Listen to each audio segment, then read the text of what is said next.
Triple points. Ayan na. Top 4 answers na lang hinahanap natin. Mabilis lang to.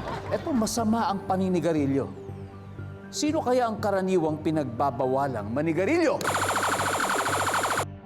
Magic Migo. Diabetic person. Ang diabetic na tao. Yes po. May sakit na tao. Ang diabetic na tao or may sakit na tao. May sakit. Meron pa. Victoria, masama ang paninigarilyo. Sino kaya ang karaniwang pinagbabawalang manigarilyo? Mga bata. Ang mga bata. Ang mga minors. Bawal bumili. Nandiyan ba yan? Whoop! Okay, pass or play, Victoria. Play! Let's play the final round. Come on. No coaching. Sorry. No coaching, no coaching, no coaching. Okay, Ike. Dalawa na lang. Masama ang paninigarilyo.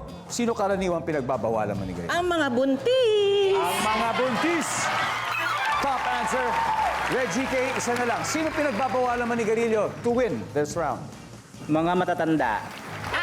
Mga matatanda. No, ano? Mga matatanda daw. Bawal manigarilyo? Pwede rin, pwede.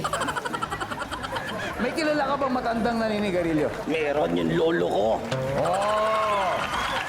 Ano pangalan lolo mo? Nandiyan ba siya? Patayin na eh. Pero hindi pinagbawalan, namatay lang. Namatay lang. Dahil sa paninigarilyo. Hindi, nabangga ng bus. Toby, ikaw, sa palagay mo. Yes, to. May mga katulad mo bang naninigarilyo? Wala to. Dahil? Nasa dudog ka ni. Oo nga, baka mabasa. Pero sang-ayon ka ba dun sa sagot na pinagbabawal ang paninigarilyo sa matatanda? Pwede to. So, panalo na sila? Ganun ba yun? Ay, hindi. Tama yan, ayan, ayan. Tama Bogart. yan. Sang-ayon ka ba sa sagot nila na paninigarilyo daw ay pinagbabawal sa matatanda? Hindi. Pwede yan, pwede, pwede. Pwede! Pwede. Basta hindi pwede. Bogart, gusto mo bang lumipat na lang sa kabilang team? Bye-bye. Okay, at sabi nila sa matatanda, ang sabi ng survey ay...